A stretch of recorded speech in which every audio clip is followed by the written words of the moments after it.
Vedanta Swami Iti Namine Namo Vishnupadaya Krishna Pristhaya Bhutale Srimate Bhakti Vedanta Swami Iti Namine.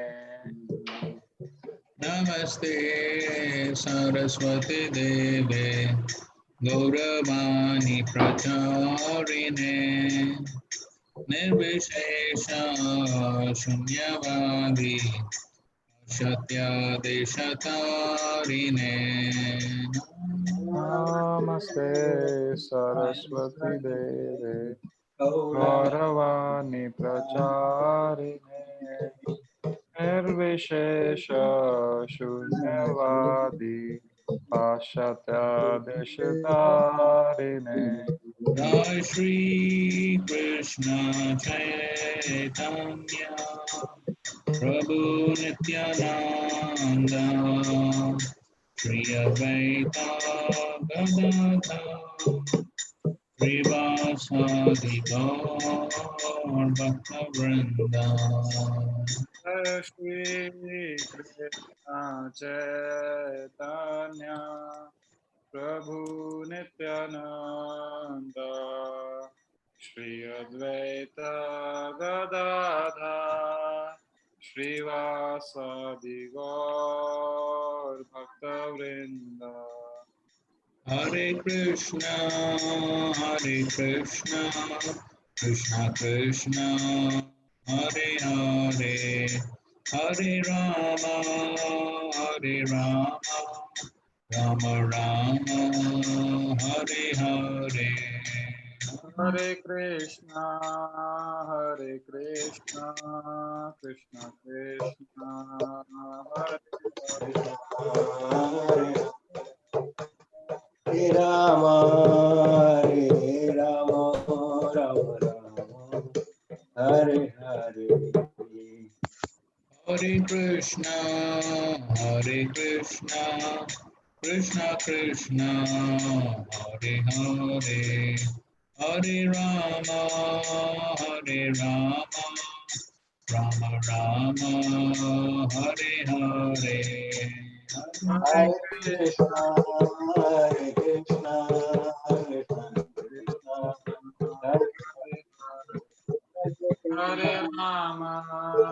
Rama Rama Hare Hare Hare Hare Krishna Krishna, Hare Krishna, Krishna Krishna, Hare Hare Rama Hare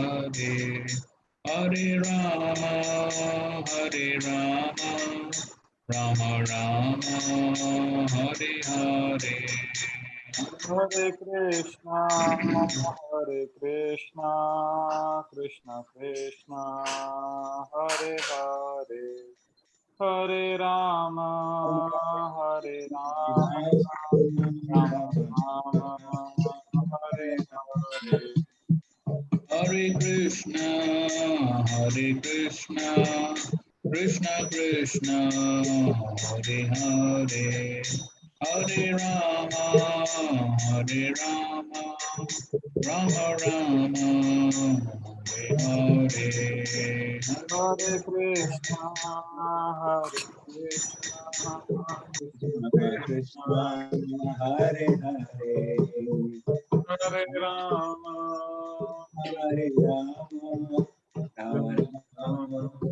Hare Hare.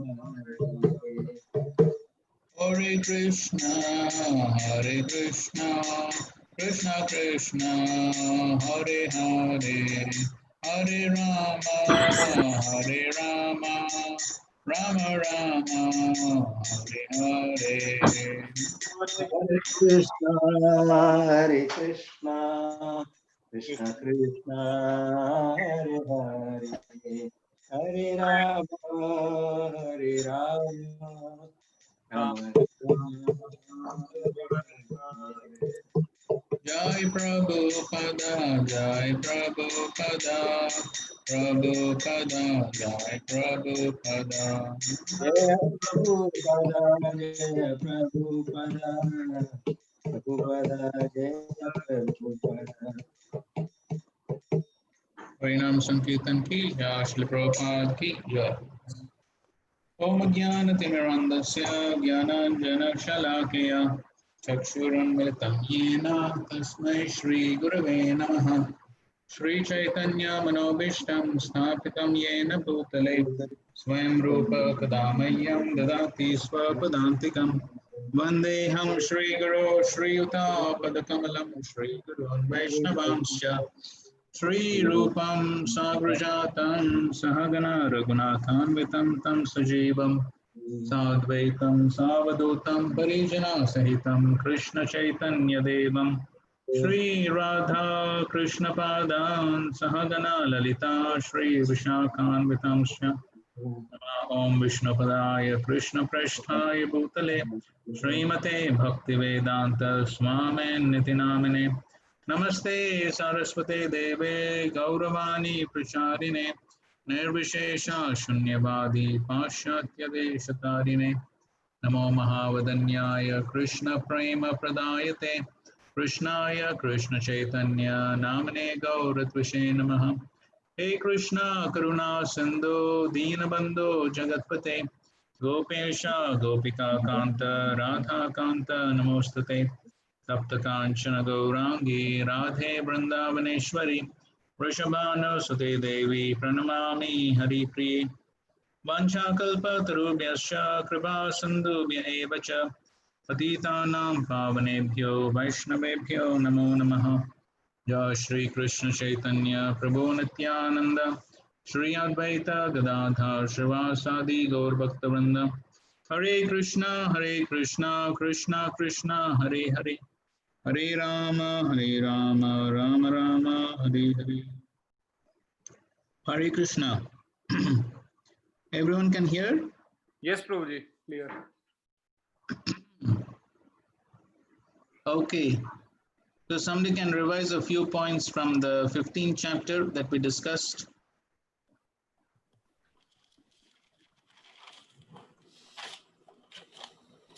This world is like an inverted banyan tree. Okay, the world is like an inverted banyan tree. So we discussed why Krishna is giving the analogy of the banyan tree.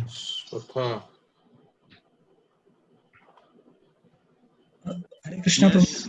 Prabhupada Yes. mentions that this banyan trees, this material world, the roots should be cut with great determination by the weapons of detachment. Okay, that's correct. Yes. Asanga Shastri Nadriyena Chitva.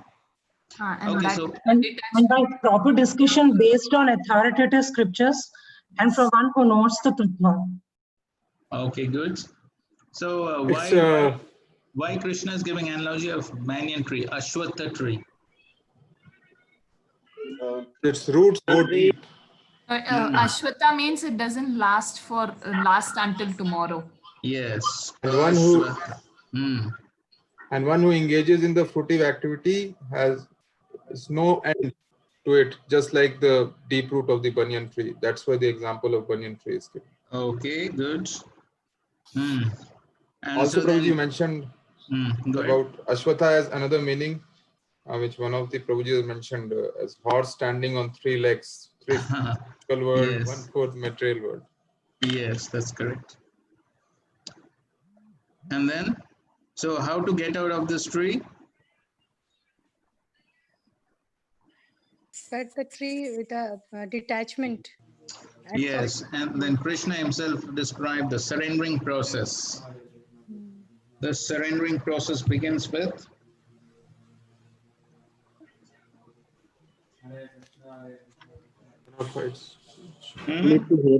Association of devotees. That's true.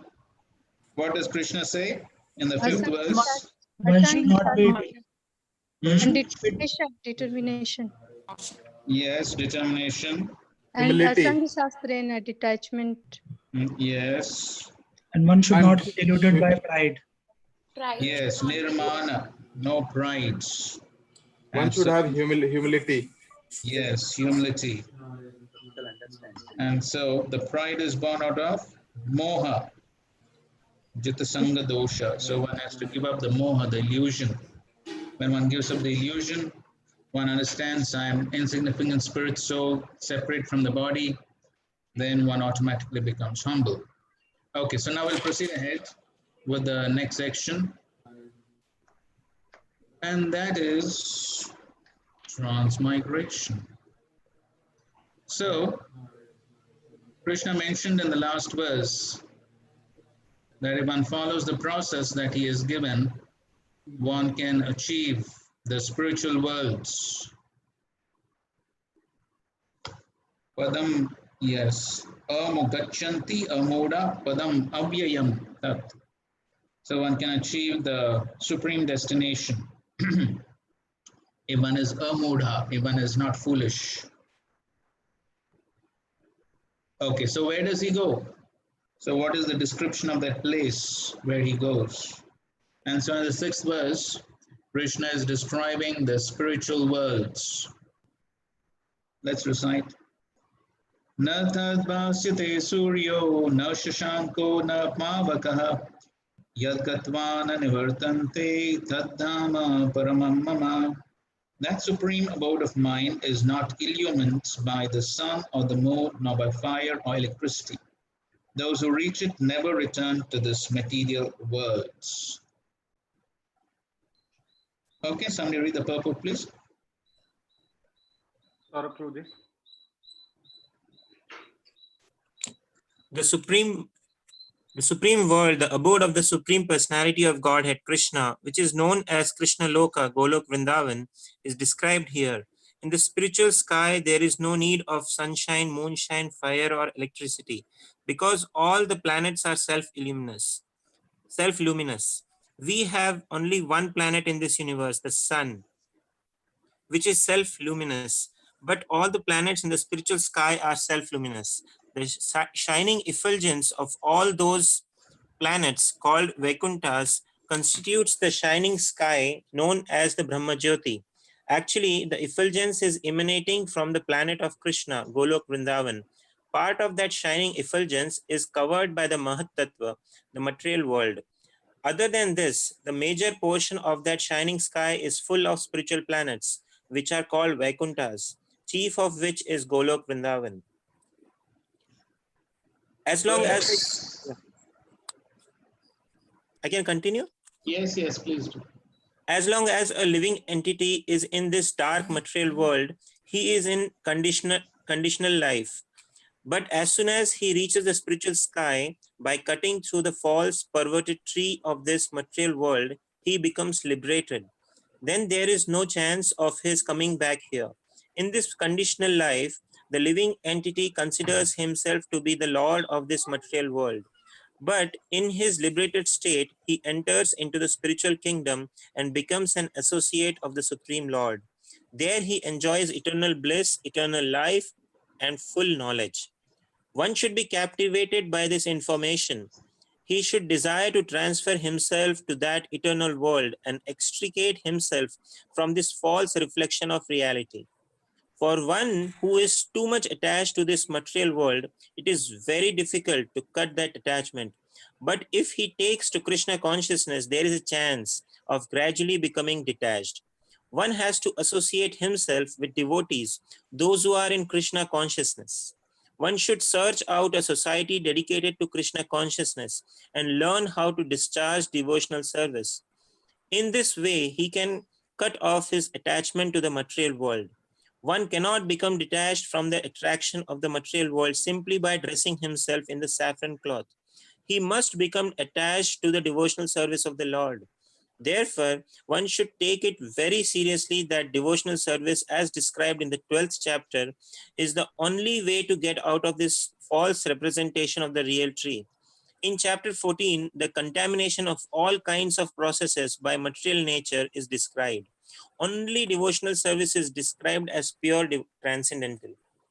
The word paramam mama are very important here. Actually, every nook and corner of the property of the Supreme Lord is the property of the Supreme Lord. But the spiritual world is paramam, full of 6 opulences. The Katha Upanishad 2.2.15 also confirms that in the spiritual world there is no need of sunshine, moonshine, or stars. Na tatra surya bhati na chandra tarakam. For the whole spiritual sky is illuminated by the internal potency of the Supreme Lord. That supreme abode can be achieved only by surrender and by no other means. Yes.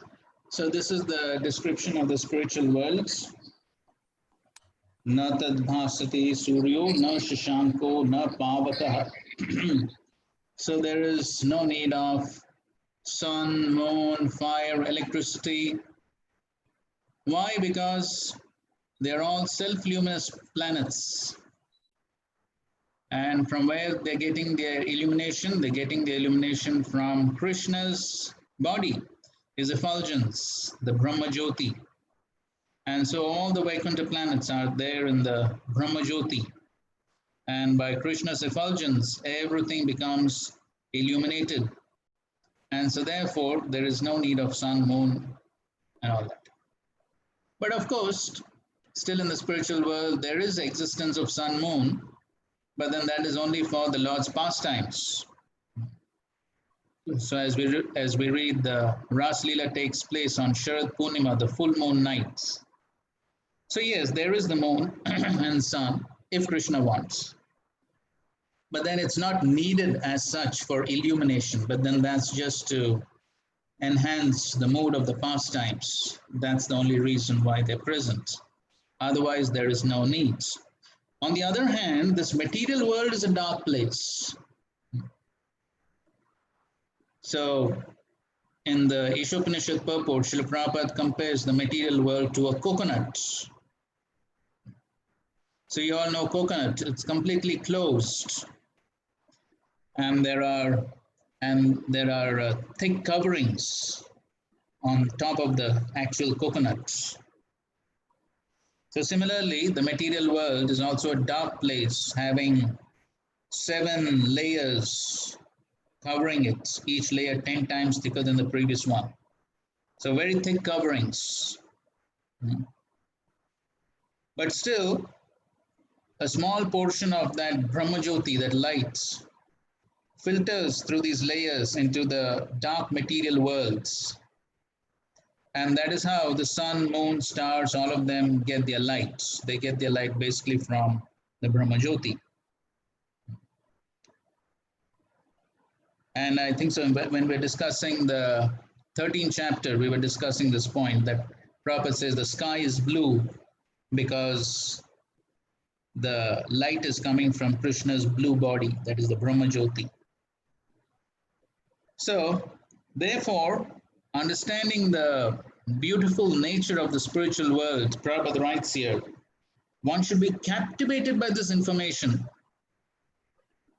So we find the Shastras presenting descriptions of the spiritual world. Here in the Bhagavad Gita, of course, Krishna is only giving some sutras. But then we have the detailed description in the Shastras, like Brahma Samhita, Srimad Bhagavatam, especially the Srimad Bhagavatam, and especially the Krishna book, we read about Krishna's beautiful pastimes and his beautiful abodes. So Krishna, he comes into this world and performs all these pastimes, brings his abode with him only for the purpose of attracting our attention towards him. And so therefore, Krishna is advertising here his own abode. Such a beautiful place it is. And so therefore, one must be captivated. Therefore, one must read this information so that one is captivated by the spiritual world. One develops a desire to go there, as Prabhupada said it 1,000,000 times. Desire to go back home, back to Godhead. So, the more we read and hear about the spiritual world, we'll develop that desire. The example is given that just like in this world also, so many tourism companies, they put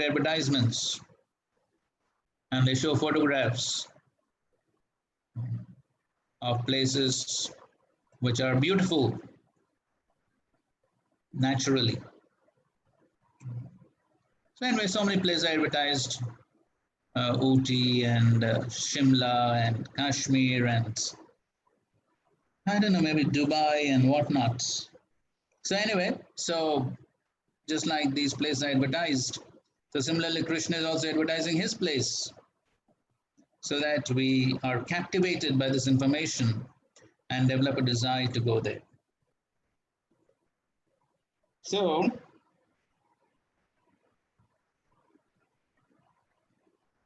and as Krishna is saying here, Yadgatmana nivartanti tadhama paramam mama. And if one achieves that supreme abode of the Lord, then one does not have to come back to this miserable material world. So Krishna is giving that assurance, and we should have faith in Krishna's words that once having gone to that spiritual abode of the Lord, one will not come back to this material world. So what is the process to achieve that spiritual world? Prabhupada is mentioning that first of all, one has to associate himself with devotees. Which type of devotees? Those who are in Krishna consciousness. Those who are not simply externally posing as devotees, simply by changing a dress or putting on tilak and kantimala. No, not that type of devotees. But those who are in Krishna consciousness, those who are serious, who have made a transformation in their consciousness.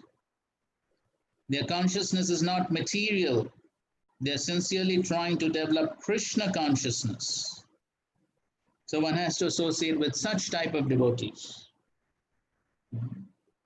And so therefore Prabhupada says one must search out a society dedicated to Krishna consciousness. Of course, Srila Prabhupada has very mercifully established a society dedicated to Krishna consciousness and given us the association of wonderful devotees. So we can take advantage of that. And in this way, he can cut off his attachment to the material worlds. So by developing attachment to Krishna and the association of devotees, then one can develop detachment from this material worlds. And so therefore, Prabhupada says the important point is he must become attached to the devotional service of the Lord. So the important thing is to develop that attachment to devotional service. So if the attachment doesn't develop, then it is very difficult to develop detachment from the material worlds. There has to be a positive attachment. So therefore, the important thing is that by our practices of devotional service, one must develop that attachment to Krishna, the attachment to the spiritual worlds, the attachment to devotional service must develop as we progress. Not that we are simply carrying on, dragging on in devotional service, dragging on. Oh, what to do? I made some vows to Guru. And of course, it's unfortunate, but there are devotees who even after initiation don't follow the vows. It's very unfortunate. So not that type of devotees who are not trying to develop attachment to Krishna. But then one must be serious to develop attachment to Krishna by following all the rules and regulations of devotional service. So as one is progressing, then one must increase one's attachment to devotional service. As Lord Kapila says, Sadam prasangan mama virya samvido bhavanti ritkanna rasayana kata tajjoshnadash upavarga vartamani shraddha ratir bhaktir anukramashati. So in the association of devotees, when one discusses the Lord's pastimes, mama virya samvido, then what happens? Bhavanti ritkanna rasayana katha. So then one relishes this katha, not only with the ears, but also with the hearts. So it's not simply mechanically, ritualistically hearing something, but one must relish the Krishna katha with the hearts. And then what will happen? Shraddha, Ratir, Bhaktir, Anukramashati. Before that, Apavarga Vartmani. Then one will proceed on the path of liberation. And that is what we are talking about here. getting out of the material world and achieving the spiritual world. That is the path of liberation.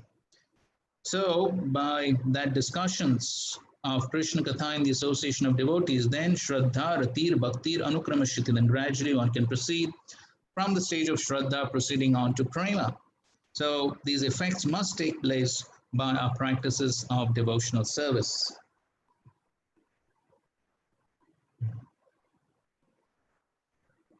So then one can achieve the abode of the Supreme Lord. And therefore Prabhupada concludes the purport by saying that supreme abode can be achieved only by surrender and by no other means. So one has to surrender to the Lord and his instructions coming through the bona fide spiritual master, and that's how one can make progress and achieve the spiritual worlds.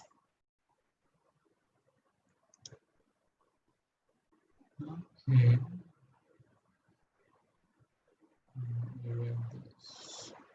Okay, lecture by Srila Prabhupada, please read. Yes, Shweta Mataji.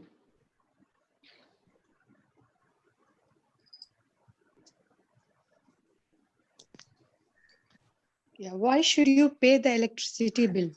What is the foolishness? Why should you pay the electricity bill? Go there and live there. There is no need of na tad bhashate. It is the spiritual world is not lightened by the sun, moon, because everyone is effulgent.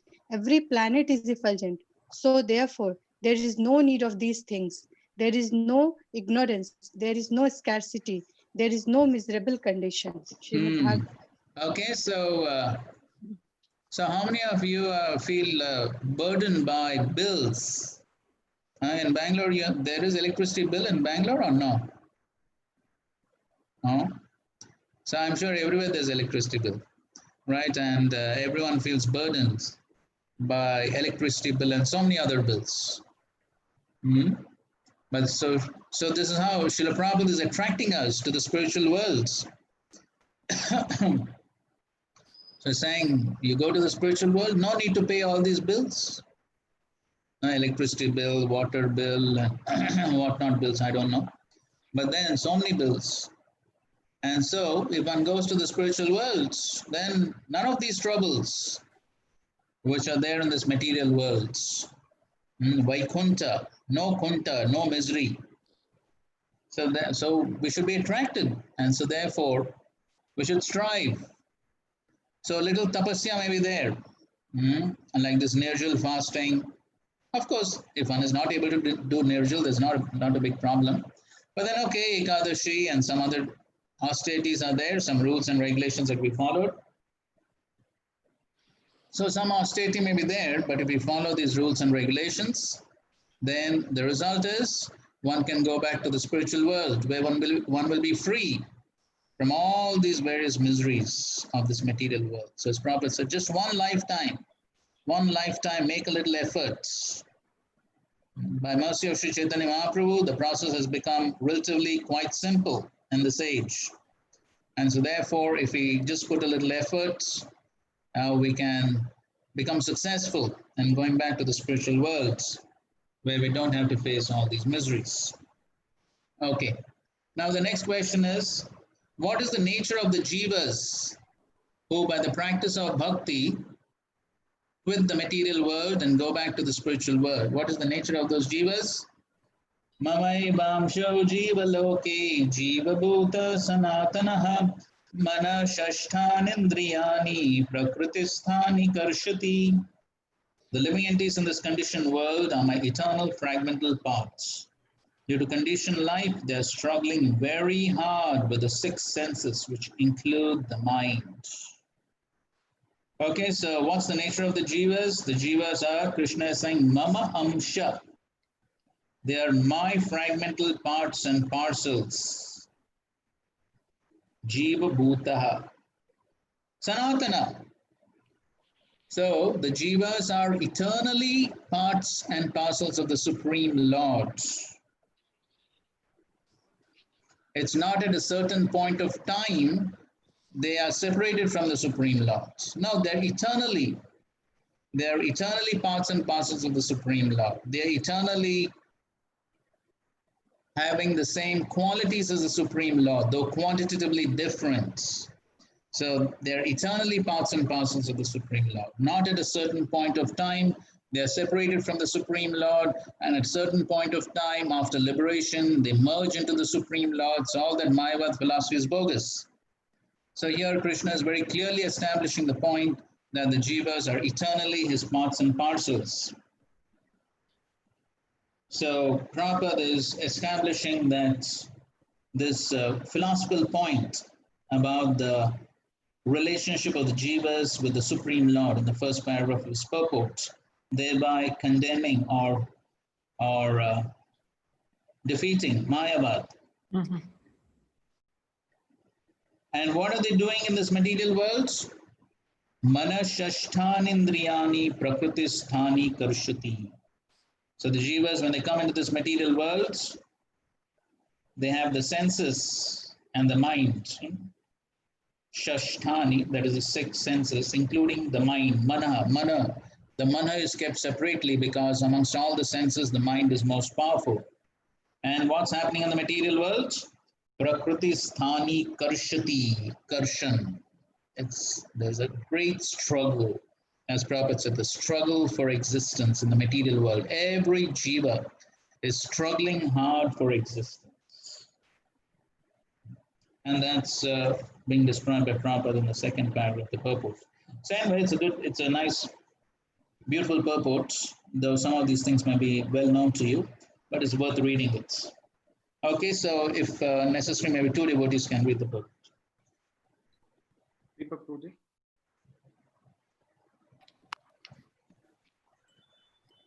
In this verse, the identity of the living being is clearly given. The living entity is the fragmental part and parcel of the Supreme Lord eternally. It is not that he assumes individuality in his conditional life and in his liberated state becomes one with the Supreme Lord. He is eternally fragmented. It is clearly said, Sanatana. According to the Vedic version, the Supreme Lord manifests and expands himself in innumerable expansions, of which the primary expansion is called Vishnu Tattva. And the secondary expansions are called the living entities. In other words, the Vishnu Tattva is the personal expansion, and the living entities are the separated expansions. By his personal expansion, he is manifested in his various forms like Lord Ram, Narsimhadev, Vishnu Murti, and all the predominating deities in the Vaikuntha planet. The separated expansions, the living entities, are eternally servitors. The personal expansion of the Supreme Lord of Godhead, the individual identity of the Godhead, are always present. Similarly, the separated expansion of living entity have their identities. As fragmental parts and parcel of the Supreme Lord, the living entity also have fragmental portion of his qualities, of which the independence is one. Every living entity as an individual soul has his personal individuality and a minute form of minute form of independence.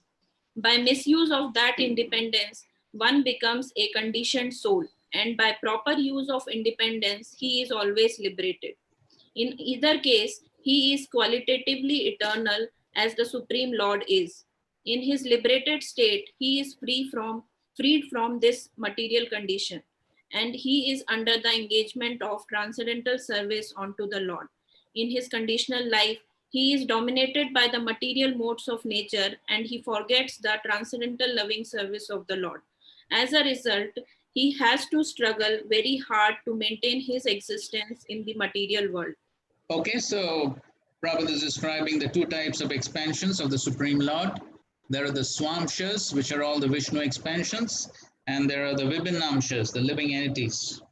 And so all of these are eternal, including the Jivas. So Prabhupada is describing basically the Achintya Bheda Bheda Tattva, simultaneous, inconceivable, simultaneously one and different from the Supreme Lord. So the Jivas have the same qualities, the Supreme Lord, but quantitatively different. And we know all the analogies Prabhupada gave for this, that is the gold in a gold ring and the gold mine, the drop of seawater and the seawater. So all those examples are there.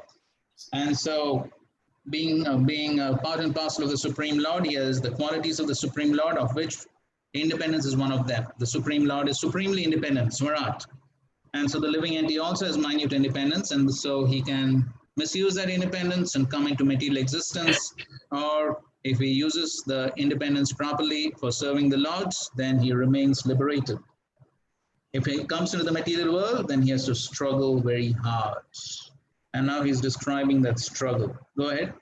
The living entity is not only human being and the cats and dog, but even the greater controller of the material world, Brahma, Lord Shiva, and even Vishnu, are all parts and parcel of the Supreme Lord.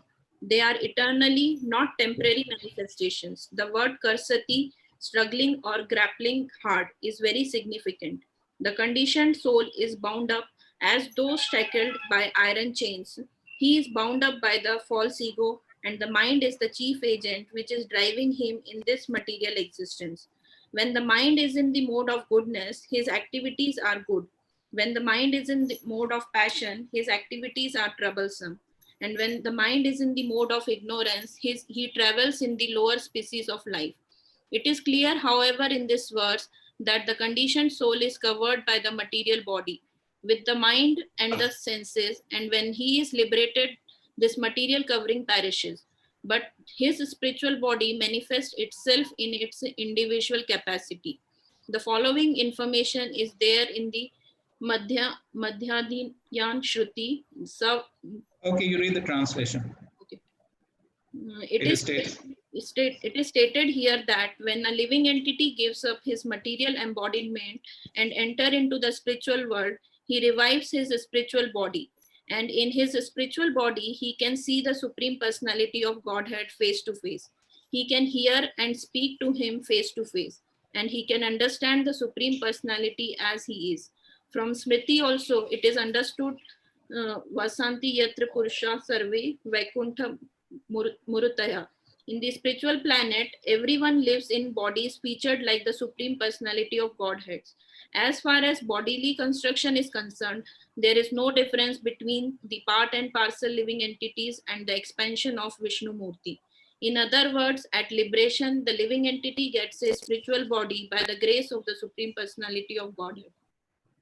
The words Mama Vamsha, fragmental parts and parcel of the Supreme Lord, are also very significant. The fragmental portion of the Supreme Lord is not like some material broken part.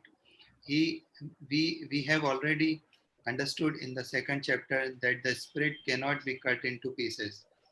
This fragment is not materially conceived. It is not like matter which can be cut into pieces and joined together again. That conception is not applicable here because the Sanskrit word Sanatana, eternal, is used. The fragmental portion is eternal. It is also stated in the beginning of the second chapter that in each and every individual body, the fragmental portion of the Supreme Lord is present. Dehino ismin yathade. That fragmental portion, when liberated from the bodily entanglement, revives its original spiritual body in the spiritual sky, in a spiritual planet, and enjoys association with the Supreme Lord. It is, however, understood here that the living entity, being the fragmental part and parcel of the Supreme Lord, is qualitatively one with the Lord, just as the part and parcel of gold are also gold. Okay, fine. So I think so most of the things are quite clear. So when the living entity comes into this material world, then he's covered by the subtle and the gross bodies and the false ego by which he misidentifies with the body, and then he's trying to enjoy the body, and therefore in order to get that material enjoyment, then he has to struggle very hard, karshati, and at the same time he has to struggle with his mind and senses which are demanding so many things. But then if he takes to devotional service, then he can go back to the spiritual world where he revives his spiritual identity, his spiritual nature. Okay, and then he's explained Mama Vamsha. We already discussed that point, that it's not that the souls have been cut from the Supreme Soul, but they eternally so. And it's not that after liberation they merge back into the Supreme. Okay, so now, so Prakriti Sthani Karshati. So what is the struggle? Okay, we read all this. Okay. So, yeah, that's the next verse. Okay, fine. So then,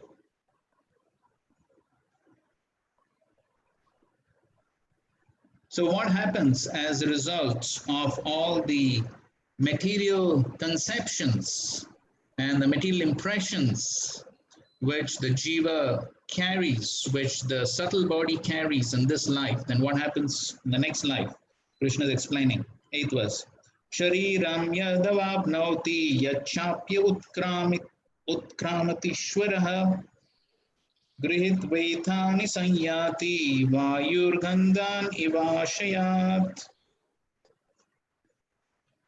The living entity in the material world carries his different conceptions of life from one body to another as the air carries aromas. Thus he takes one kind of body and again quits it to take another. Okay, so this is what happens in material life. So, as we already discussed in the 13th chapter, we discussed most of these points. And that is here, the living entity has been described as Ishvara, the Lord of the body. Just like in the 13th chapter, he has been described as Purusha. So, of course, he's not the real Ishvara or the real Purusha. He is the imitation Purusha or the Ishvara. He's trying to be the enjoyer and controller.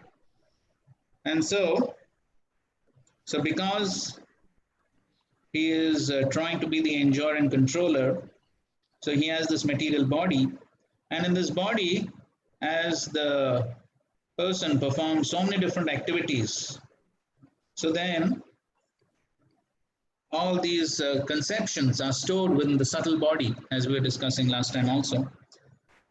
And that is all the activities that one performs, they create impressions, vasanas within the subtle body, all the material desires. And because of these desires, then one has to accept another body. As I think so, I told you in one of the previous classes, that all the material desires, Prabhupada explains, are stored in the mind in a subtle form in chronological order. And so they're just like impressions. And just like with your camera, you take photographs.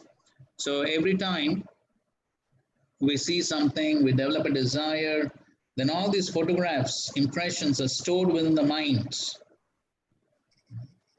Of course, your photographs in your camera, you can on your own delete whenever you want. But in the subtle body, the impressions that are stored, not so easy to delete them. And they're very deep rooted. But then, as long as those conceptions are there, then one has to accept another gross body in order to fulfill those desires. And so therefore the analogy has been given here that the living entity in the material carries its different conceptions of life from one body to another as the air carries aroma. So it's subtle. The example of the air carrying aroma is given because it's subtle. Just like the air carrying a good fragrance or a bad fragrance, you cannot see it, but you can feel it or you can smell it. But it's subtle. The point is the process is subtle. So similarly, this is all happening in the subtle body. So the subtle body carries all these impressions, and that leads to the next gross body. Subtle creates gross. That is the principle. And we also discussed all these points in the 8th chapter also. Yad yad vapi smaran bhavam tyajate ante kalevram tam tam evaiti kaunteya sada tad bhava bhavita. So that's what Prabhupada is explaining here also. Minute independence is there. The change his body undergoes depends upon him. And so Prabhupada did quote the English saying, man is the creator of his destiny. So ultimately everything depends on the free will, on the desires of the jiva. At the time of death, the consciousness is created will carry him on to the next type of body. Okay, so this point we already discussed in the 8th chapter also.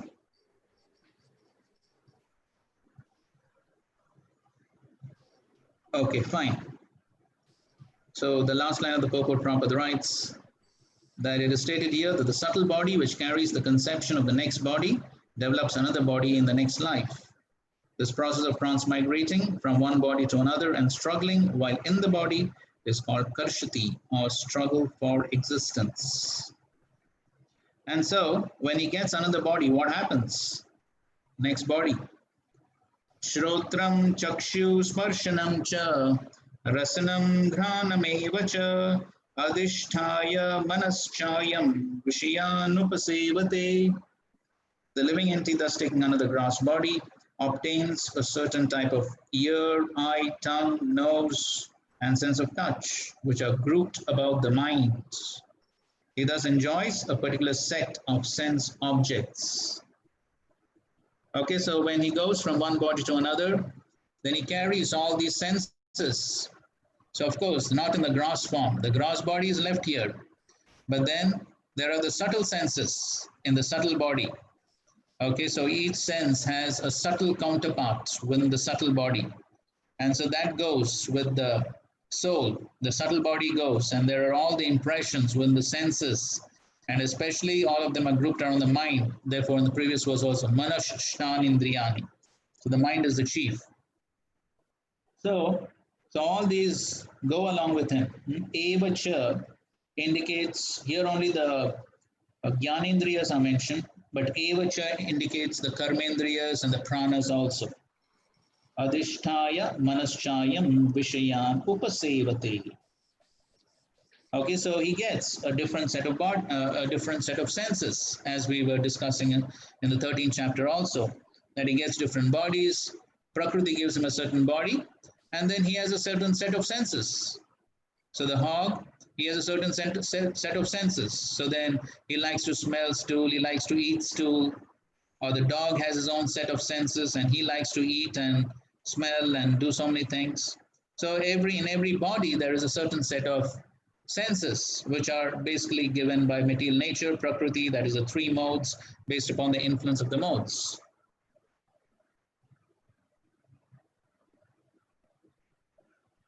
Okay, Prabhupada gives an analogy in the purport. Consciousness is originally pure like water, but if you mix water with a certain color, it changes. Similarly, consciousness is pure, for the spirit soul is pure, but consciousness is changed according to the association of the material qualities. So real consciousness is Krishna consciousness. When therefore one is situated in Krishna consciousness, he is in his pure life. But if his consciousness is adulterated by some type of material mentality, in the next life he gets corresponding body. The 8.4 million species. So, next verse, Krishna says, who can understand all this? Who cannot understand? Utkramantam sitam vapi bunjanam va gunanvitam vimudha nanupashyanti pashyanti jnana chakshushaha. The foolish cannot understand how a living entity can quit his body, nor can they understand what sort of body he enjoys under the spell of the modes of nature. But one whose eyes are trained in knowledge can see all this. Okay, so those who are vimudha nanupashyanti, so they cannot understand how the jiva is quitting one body, getting another body. So all this philosophy, the vimudha cannot understand. Who can understand? Those who have jnana chakshusha, those who are seeing through the eyes of knowledge. Okay, read this purport. Sham Chaitanya Prabhu.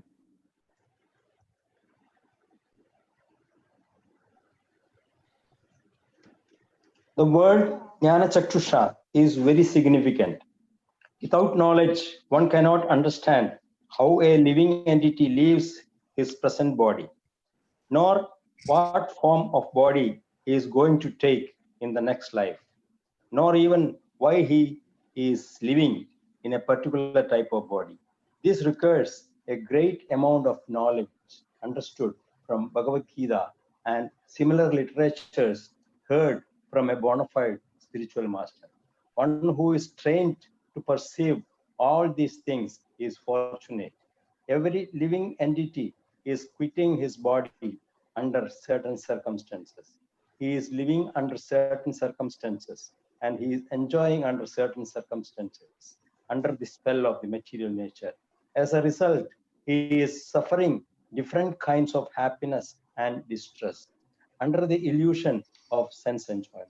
Persons who are everlastingly fooled by lust and desire lose all power to understand their change of body, and their stay in the particular body.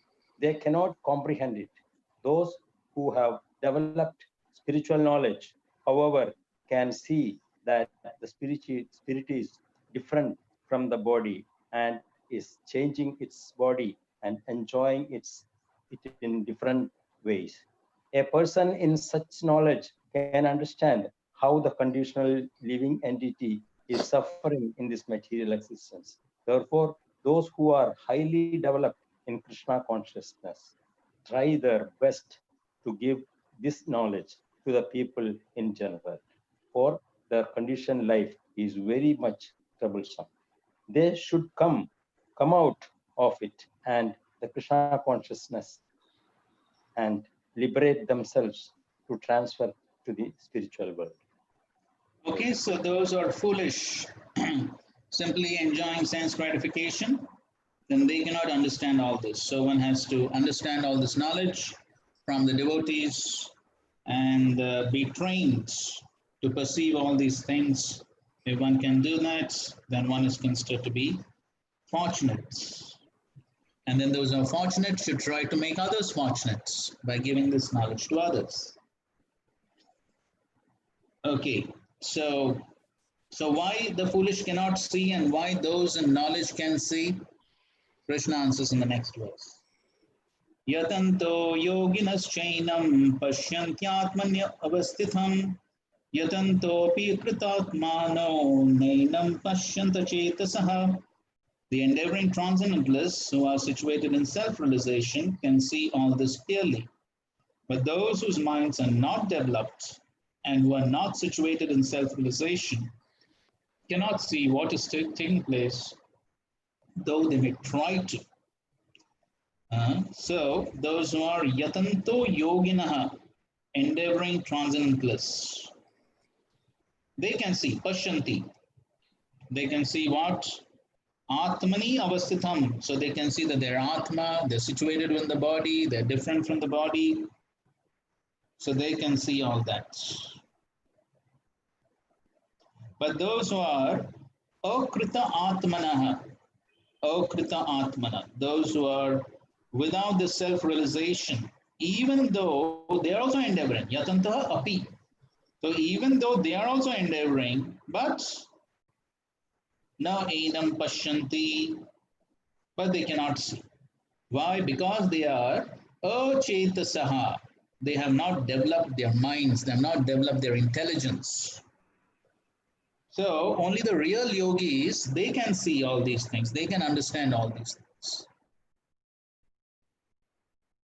But the others, it is not that they are not endeavoring, they are also endeavoring, but they are endeavoring in the wrong direction. And because they are endeavoring in the wrong direction, so everyone is endeavoring. The materialists are endeavoring, the jnanis are endeavoring, the yogis are endeavoring, everyone is endeavoring. But those who are endeavoring in the wrong direction, akrita atmanaha, then they cannot understand because they have not developed their intelligence. So therefore, Prabhupada writes that there are many transcendentalists on the path of spiritual self-realization, but one is not situated in self-realization, cannot see how things are changing the body of the universe. So then Prabhupada talks about different types of yogis, many so-called yogis, but they're actually blind in the matter of self-realization. They're simply addicted to some sort of gymnastic exercise, satisfied if the body is well built and healthy. So they don't have, so these type of yogis are what are called as yatanto api akritatmana. So even though they're endeavoring in a so-called yoga system, they're not self-realized. And such people cannot understand the process of transmigration of the soul. Only those who are actually in the yoga system and have realized the self, the world, and the Supreme Lord.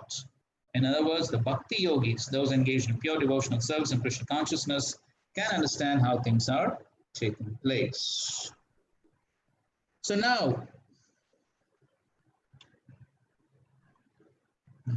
so here in the verse Shrotram is, in this is the previous verse, of course, 9th verse. Shrotram is said first because the ear is most important. Hearing is most important. It says Shrotram. Okay, we read that. Okay. Okay. So now the next question is that could be raised is, okay, what if somebody is not intelligent? In order to realize the self, in order to realize the Supreme Lord, So one is not intelligent to understand all this, or one is not making the proper endeavor, or whatever it may be the reason. If one cannot realize, then what's the hope for him? So therefore, in the next section from 12 to 15, Krishna is saying, okay, no problem. If you cannot philosophically understand all this, at least try to understand the Supreme by seeing the world around you. Simply by seeing the world around you, try to realize the Supreme. And this, of course, Krishna has been doing right from the 7th chapter. In the 7th chapter also he gave examples. Then in the 9th chapter also he gave examples. The 10th chapter is full of examples. So we see again and again Krishna gives examples by which even a common materialistic person can realize the Supreme by seeing things around him. So even though somebody may not be very philosophical to understand all the philosophy, but simply by studying nature around, one can realize the Supreme. And so Krishna is giving some examples here. 12th verse. Yadaditya kadam tejo jagadbhasyate akhilam yachandramasi yachagno tat tejo viddhimamakam. The splendor of the sun, which dissipates the darkness of this whole world, comes from me, and the splendor of the moon and the splendor of fire also from me. Of course, Krishna spoke something similar in the 7th chapter also. Was that the 8th verse of the 7th chapter? Rasom apsu kaunteya prabhasmi shashi surya. There also he said, prabhasmi shashi surya, the light of the sun and the moon are me. So here also he's saying similar things about the sun and the moon. So, okay, that reminds me of one more point.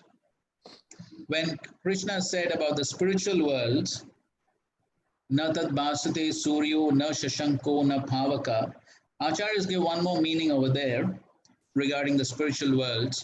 So, Surya, so each of the devatas controls one of our senses. So the Surya controls our eyes. Similarly, the moon controls the mind. And the fire god controls the speech. So the another meaning that's given is by, just like we know the famous verse, Atha Shri Krishna Namadi na bhavet grayam indriye. One cannot understand the Supreme by the blunt material senses. So similarly, Krishna is saying, simply by the blunt material eyes, one cannot see the spiritual abodes of the Lord. Similarly, by the material mind, one cannot understand Vaikuntha. Similarly, by the material speech, one cannot describe the spiritual abode of the Lord. So that's another meaning in that verse. Okay. So, okay, just hold on for a second. I have to connect this.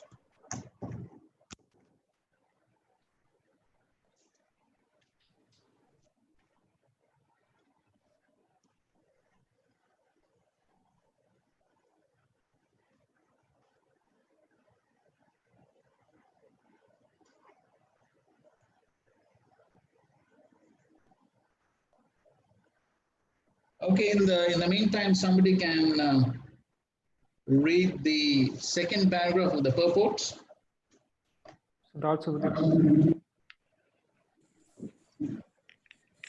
From this verse, we can understand that the sun is dominating the whole solar system. There are different universes and solar systems, and there are different suns, moons, and planets also. But in each universe, there is only one sun. As stated in Bhagavad Gita 10th chapter 21 verse, the moon is one of the stars. Nakshatranam aham sasi. Sunlight is due to the spiritual effulgence in the spiritual sky of the Supreme Lord. With the rise of the sun, the activities of human beings are set up. They set fire to prepare their foodstuff, they set fire to start the factories, etc. So many things are done with the help of fire. Therefore, sunrise, fire, and moonlight are also pleasing to the living entities. Without their help, no living entity can live. So if one can understand that the light and splendor of the sun, moon and fire are emanating from the Supreme Personality of Godhead, Krishna, then one's Krishna consciousness will begin. By the moonshine, all the vegetables are nourished. The moonshine is also pleasing that people can easily understand that they are living by the mercy of Supreme Personality of Godhead, Krishna. Without his mercy, there cannot be sun. Without his mercy, there cannot be moon. Without his mercy, there cannot be fire. And without the help of sun, moon, fire, no one can live. These are some thoughts to provoke Krishna consciousness in the conditioned soul. Yes, so as Prabhupada is writing, these are some thoughts to provoke Krishna consciousness in the conditioned soul. So anyone can understand that how one is dependent on the sun and the moon. So anyone with a little common intelligence can understand. So as Prabhupada is writing here, without the sun, then one cannot perform any of these activities. Like fire is required. So fire. So how fire is coming from the sun? So I'm sure most of you know that. So that the sunlight is absorbed by the trees, and then so that's how the energy, the sun's energy, is stored within the trees, and then that's how when the trees are cut and dried, the dried wood, there is all this solar energy that is stored, and so therefore a slight contact with a spark of fire and the wood starts burning. And the same wood, when goes into the earth and remains buried within the earth for a long time, then that transforms into coal. So that's how fire is also coming from the sun. And so then all the various activities, and we depend on fire for so many things. So basic cooking and all the factories and this and that. So everything is dependent on the sun. Of course, Prabhupada is bringing about another point also, that how within the solar system, there's only one sun and the moon. There's only one sun, okay? And as far as the moon is concerned, the moon is also one of the stars, as Krishna said in the 10th chapter.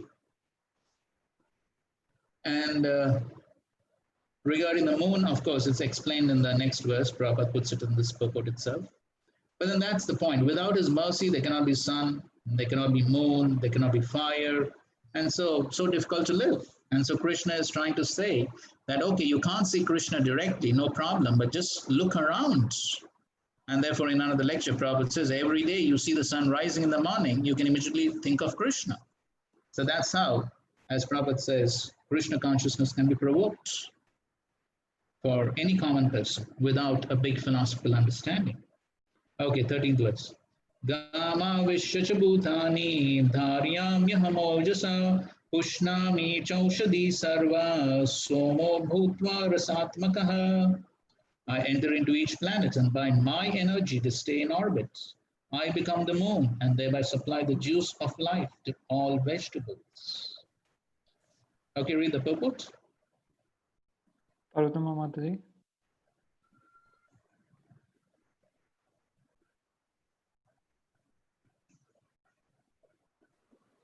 Hare Krishna. We can hear you. It is understood that all the planets are floating in the air only by the energy of the Lord. The Lord enters into the every atom, every planet, and every living being. That is discussed in the Brahma Samhita. It is said that that one plenary portion of the Supreme Personality of Godhead, Paramatma, enters into the planets, the universe, the living entity, and even into the atom. So due to his entrance, everything is appropriately manifested. When the spirit soul is there, a living man can float on the water. But when the living spark is out of the body and the body is dead, the body sinks. Of course, when it is decomposed, it floats just like straw and other things. But as soon as the man is dead, he at once sinks in the water. Similarly, all these planets are floating in space, and this is due to the entrance of the supreme energy of the Supreme Personality of Godhead. His energy is sustaining each planet, just like a handful of dust. If someone holds a handful of dust, there is no possibility of the dust falling. But if one throws it in the air, it will fall down. Similarly, these planets, which are floating in the air, are actually held in the fist of the universal form of the Supreme Lord. By his strength and energy, all moving and non-moving things stay in their place. It is said in the Vedic hymns that because of the Supreme Personality of Godhead, the sun is shining and the planets are steadily moving. Were it not for him, all the planets would scatter like dust in air and perish. Similarly, it is due to the Supreme Personality of Godhead that the moon nourishes all vegetables. Due to the moon's influence, the vegetables become delicious. Without the moonshine, the vegetables can neither grow nor taste succulent. Human society is working, living comfortably, and enjoying food due to the supply of the Supreme Lord. Otherwise, mankind could not survive. The word uh, rasat, Rasatmaka. rasatmaka is very significant. Everything becomes palatable by the agency of the Supreme Lord through the influence of the moon. Hare Krishna. Okay, so quite a comprehensive, elaborate purport. Everything is being very beautifully explained. And so, Gam Avishya Chabutani Dharyami Aham Ojasa. Okay, so Krishna is entering into the bodies, Krishna is entering into the planets, and that is how the planets are floating. Scientists may say gravitational force, this, that, but they didn't invent the gravitational force. They may label it, they may give it a name and do some calculations and get Nobel Prize, but they never invented the gravitational force. So the fact remains that yes, there's somebody else who has created it. So the Lord is the one who is sustaining all the planets in space, and the analogy has been given of a handful of dust being held in the palm. So similarly, without the Supreme Lord, then all the planets would be scattered, just like we read in the Bhagavatam, how the planet Earth sunk into the depths of the Garbhodak ocean.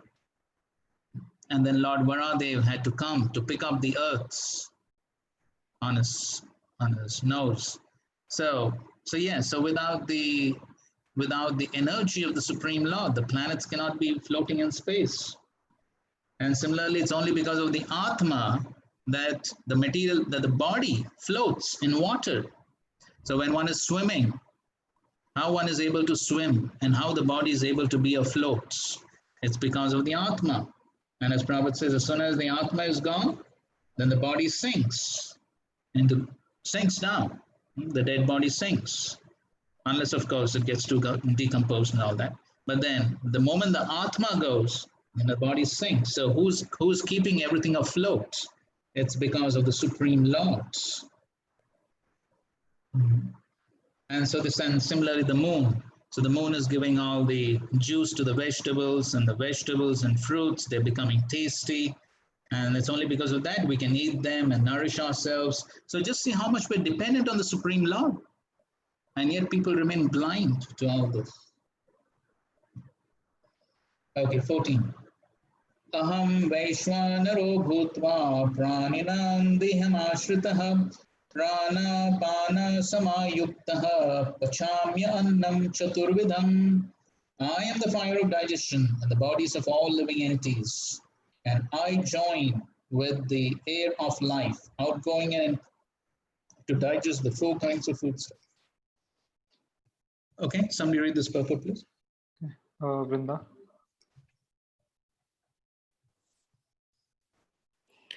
According to Ayurveda Shastra, we understand that there is a fire in the stomach which digests all food sent there. When the fire is not blazing, there is no hunger, and when the fire is in order, we become hungry.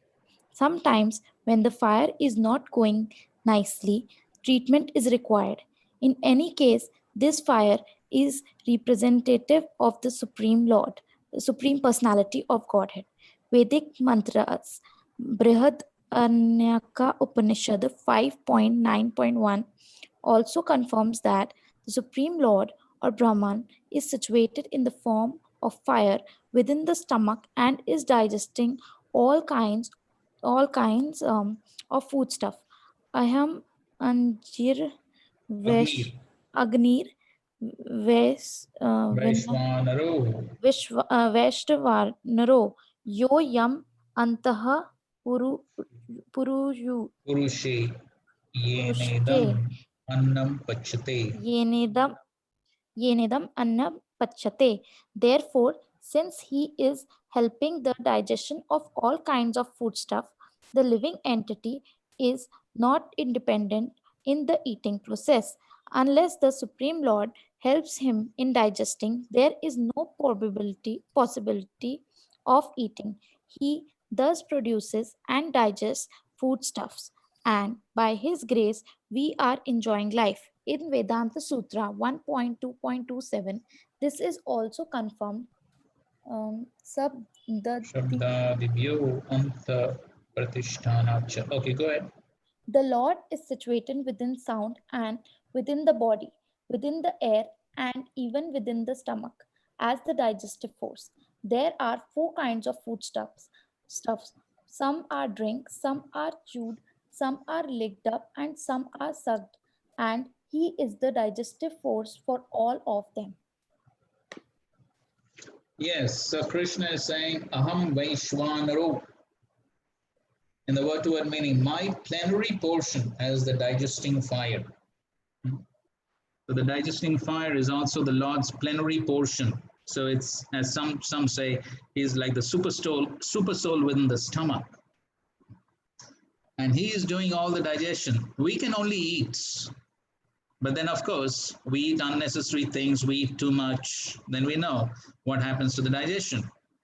But then the Lord is the one who's digesting.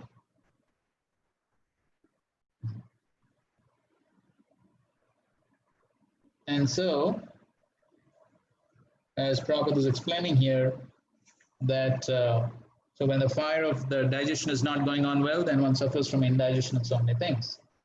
And so therefore, he is the one who's digesting. So like he's Brahman within, in the form of the fire within the stomach. And so therefore, he's called as Purusha, Anta Purushe. And what is he doing? Annam Pachate. So he's the one who's digesting. So four kinds of foodstuffs are being mentioned here. Pachami Annam Chaturvidham. In the morning also we sing Chaturvidha Bhajantema. So here, so these four kinds of foodstuffs. Four kinds of foodstuffs are those which are chewed, like hard things, nuts and hard foods. So those are chewed. Then ones which are licked. Example is given of sugar candy. Sugar candy is licked. Then for sucking is sugar cane. So sugar cane you can't lick, you won't get anything. You have to suck out the juice. And that which is drunk, all juices, sugarcane juice, all juices. So like that, four types of food stuff. And then all of them are being digested by the Supreme Lord. So you see how much we're dependent. Previous verse, Krishna said he is the one who's giving juice and he's the one who's creating all these tastes. So many different types of tastes. And then Krishna has also created the ability for us to taste by creating the tongue. And not only just the tongue, but then the surface of the tongue, which is coated with all the taste buds, which can taste all the different types of foods. And then because of the taste buds, then we taste them, then we eat them. But then it's Krishna who's creating all those different types of tastes. And then when we eat them, Krishna only digests them. Just see at every point of time how much we're dependent on the Supreme Lord. And yet ignorant people say, oh, where is the Lord? Where is God? Show me God. So yes, show me God. There are so many ways in which one can see God. So many ways one can understand or perceive the presence of the Lord.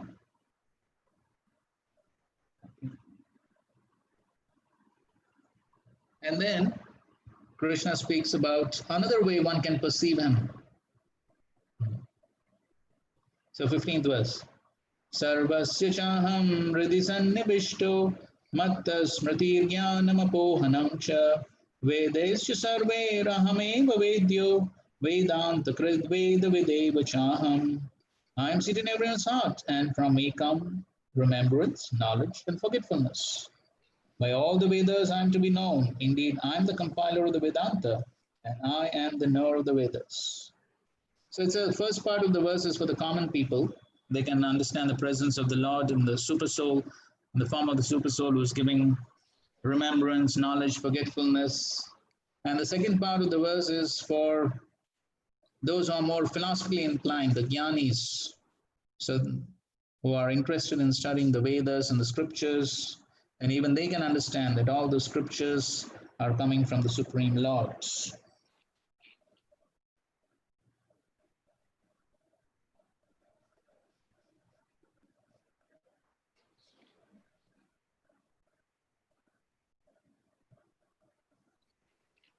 Okay, and we know the incarnation of the Lord in the form of Vyasadeva. He has given all the scriptures. So Prabhupada is writing these things in the purport. So, okay, we'll read the second paragraph. Somebody read the second paragraph from Anta Pravishta Shastra Jananam. Hare Krishna, I'll read, bro.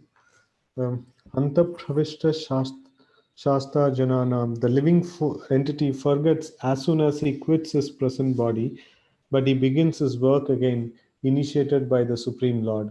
Although he forgets, the Lord gives him the intelligence to renew his work where he ended his last life. So not only does a living entity enjoys or suffers in this world according to dictation of the Supreme Lord, situated locally in the heart, but he receives the opportunity to understand the Vedas from him. If one is serious about understanding the Vedic knowledge, then Krishna gives the required intelligence. Why does he present the Vedic knowledge for understanding? Because a living entity individually needs to understand Krishna. Vedic literature confirms this. Yoso Sarvair Veder Giyate.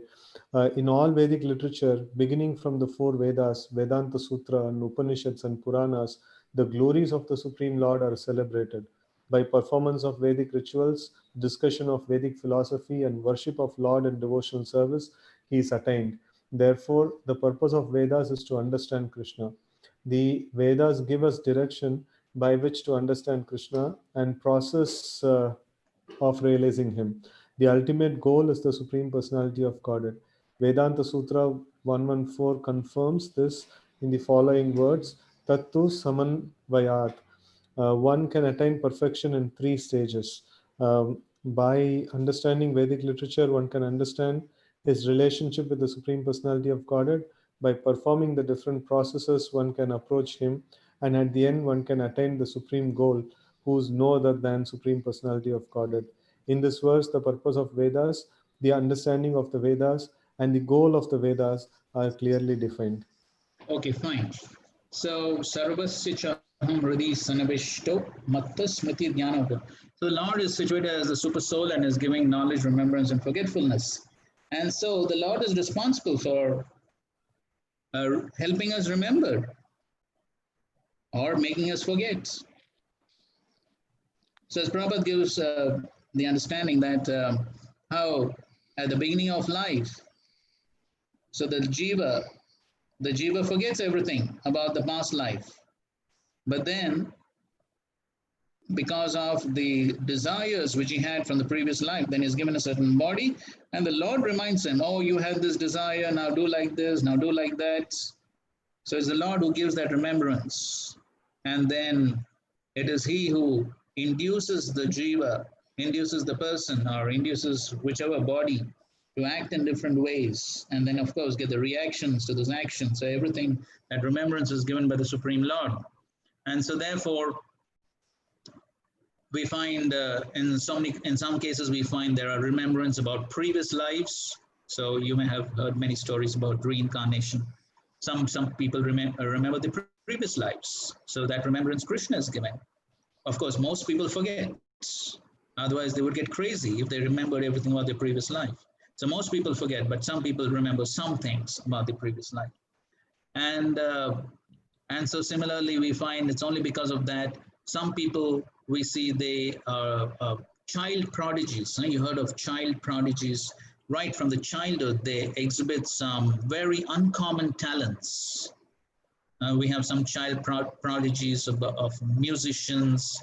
Right from a small age, they start playing musical instruments, or they play some game or something like that. So you find that right from childhood, somebody has some of these special talents and skills. How? The Lord is giving that remembrance. Most probably they were very, very much attached to that activity in the previous life. And so in the next life, therefore, they're given remembrance of that activity. And then once again, they become experts. So all this remembrance is being given by Krishna. And sometimes he makes us forget. So we all have experience in our exams. We could have studied so much, but at the last moment, we may forget. So Krishna is making us forget. So Krishna is making us forget, he's making us remember, and he's also giving us knowledge in the form of the Vedas. And so the Vedas have been compiled by the Supreme Lord, and the purpose of the Vedas is also to know him. Okay, so many Vedantists, they read the Vedas, but they don't understand the simple point. The purpose of all the Vedas is to know him, because without the devotion, one cannot understand. Vedeshu durlabam adurlabam atma bhakto. So simply by studying the Vedas, one cannot understand the purpose of the Vedas. One has to have that devotion in order to understand the purpose. One has to be bhakta, a devotee, to understand the purpose of the Vedas. So in this way, Krishna is describing so many ways and means by which one can remember him even in ordinary day-to-day life. Okay, a lecture by Srila Prabhupada. Okay, it's not a lecture, it's some question answer. Okay, read. Abhinand Puji.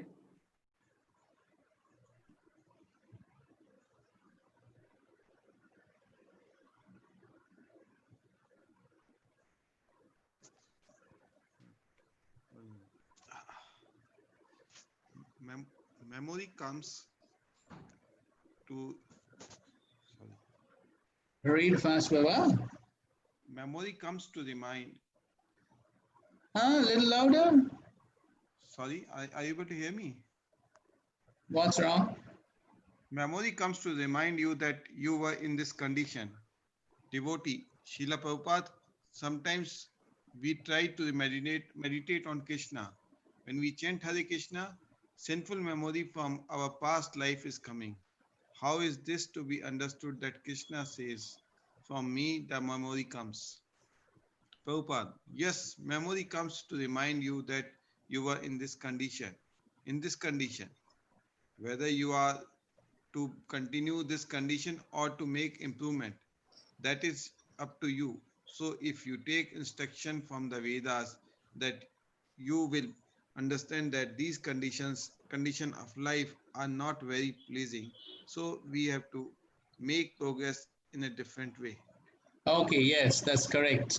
Prabhupada describes this in detail in the 4th canto of the Bhagavatam. If you want, you can read. I think I mentioned it before. 29th chapter, towards the end of the 29th chapter of the 4th canto, all these things are described by Narad Muni to King Prachin Barishab. So one can understand about one's previous life by the impressions within the subtle body in this life. And by what impressions one is creating in this life, one can get an idea of what will be our future life. So that's how we can get an understanding of what a previous life is. So sometimes, therefore, because all these impressions are stored within the mind, so sometimes these impressions come up to the surface, and that's how we get memories of past life or some activities, some sinful activities. and all that. So all this is happening because of all the impressions which are stored with the subtle mind. And then Krishna gives that remembrance. Krishna gives us that remembrance so that we understand what was our previous life and how we should be getting out of such a condition of life. Okay, fine, we're not doing that. Okay, so now since Krishna has said, Vedas to Sarved, Aham eva Vedyo, Vedant Krit, Vedavid, Eva Chaham. So therefore, now Krishna speaks in the last section of the chapter, he is speaking about the summary of the Vedanta Sutra, because he spoke about the Vedas, so now he's speaking about the summary of the Vedas in these verses. And so these 5 verses here from 16 to 20, so 3 Shloki Gita. So 15.16 to 18, 16, 17 and 18, these are called as 3 Shloki Gita. This is actually the Sambandha Jnana. This is, you could say, a summarization of Sambandha Jnana. So as we know, all Vedic knowledge is categorized into 3 subjects, Sambandha, Abhideya and Prayojan. So these 3 verses, 16, 17 and 18 are describing Sambandha Jnana, 19 is describing Abhideya, and 20 is describing Prayojan.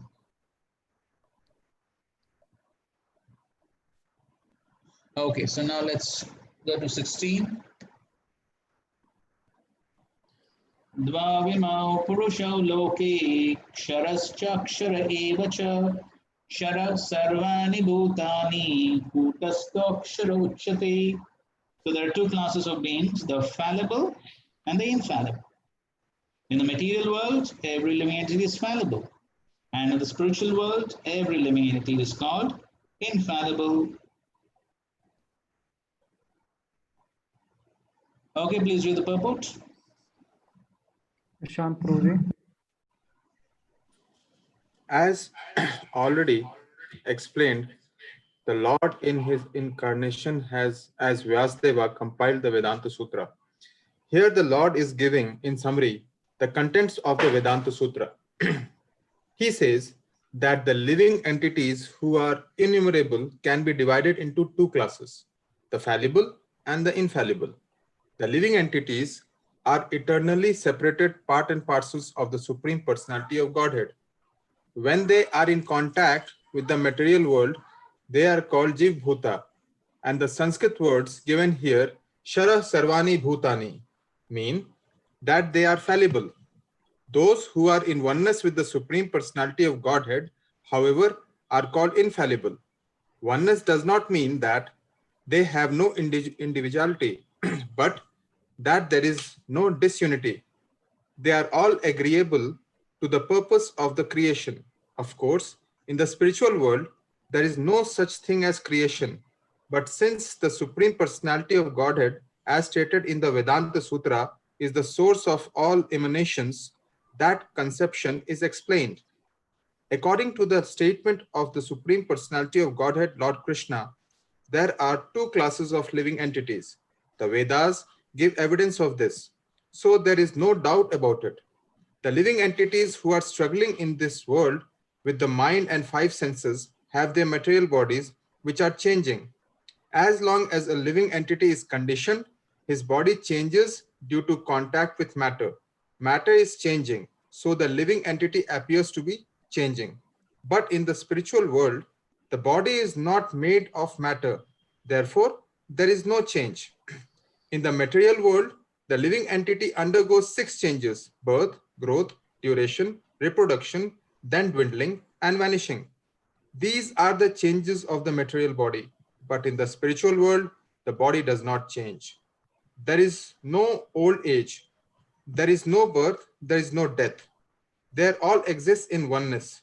Shara Sarvani Bhutani. Any living entity who has come in contact with matter, beginning from the first created being, Brahma, down to a small ant, is changing its body. Therefore, they are all fallible. In the spiritual world, however, they are always liberated in oneness. Okay, so fine. So I think that's quite clear. So there are 2 types of living entities, fallible and the infallible. So the fallible ones are those who forget the Supreme Lord and they come into this material world. And the infallible ones are those who never forget the Supreme Lord, and they always remain in the spiritual world. Okay, 17. Uttama purushastvanya paramatmeti udharitah yo lokatrayamavishya bhivartya avyasya ishvaraha. Besides these two, there is the greatest living personality, the Supreme Soul, the imperishable Lord Himself, who has entered the three worlds and is maintaining them.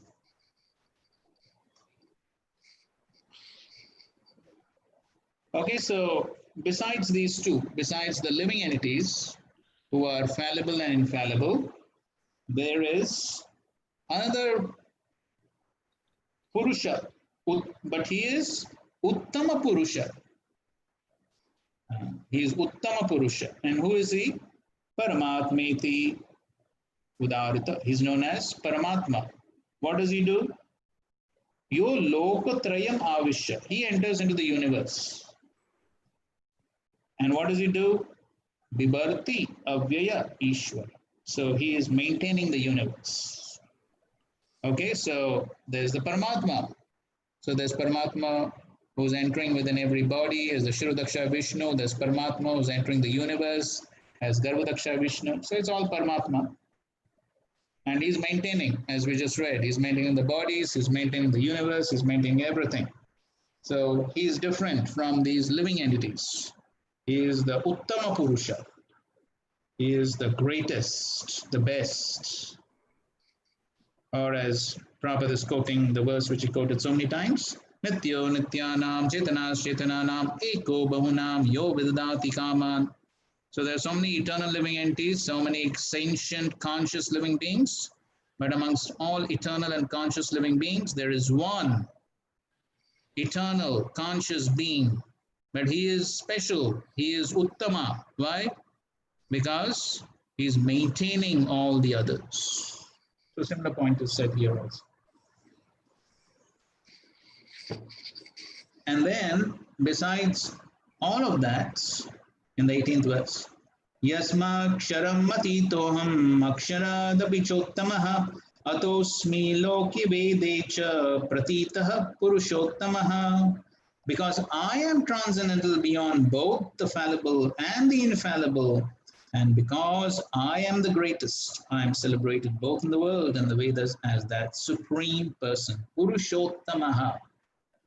Okay, so as far as Krishna is concerned, he is beyond Atita. Atita. Atita means transcendental. Aham, I am transcendental to both Kshara as well as Akshara. I am transcendental to both.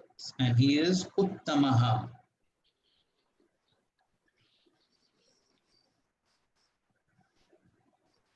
So Prabhupada writes that the difference is that the living entities either in the conditioned state or in the liberated state cannot surpass in quantity the inconceivable potencies of the Supreme Personality of God. It is incorrect to think of the Supreme Lord and the living entities as being on the same level or equal in all respects. There's always the question of superiority and inferiority between their personalities. The word Uttama is very significant. No one can surpass the Supreme Personality. So he is the Supreme. Okay, so he is the source of even the Paramatma. He is the source of everyone else.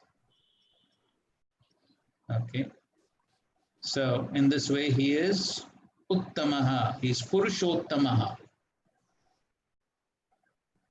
So this is the Sambandha Gyan in these three verses. So there are the living entities, Shara, Akshara, and besides these living entities, there is the Paramatma, and above all of them, there is the Supreme Personality of Godhead as Krishna, who is the source of all others. So this is Sambandha Gyan in brief.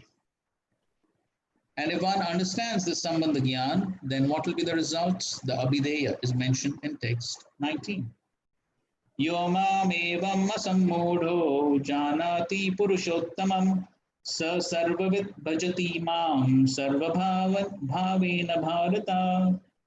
Whoever knows me as the Supreme Personality of Godhead without doubting is the knower of everything. He therefore engages himself in full devotional service to me, O son of Bharata. So one who understands the Sambandha Gyan about the Supreme Lord, Yomam emams asammudo. Asammudo means without doubt. Janati Purushottama. One understands the Purushottama. The result will be Sarvavid Bhajati Mam. We will perform devotional service.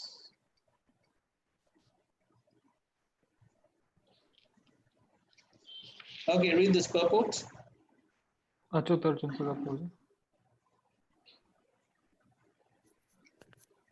There are many philosophical speculations about the constitutional position of the living entities and the supreme absolute truth. Now, in this verse, the Supreme Personality of Godhead clearly explains that anyone who knows Lord Krishna to be the Supreme Person is actually the knower of everything.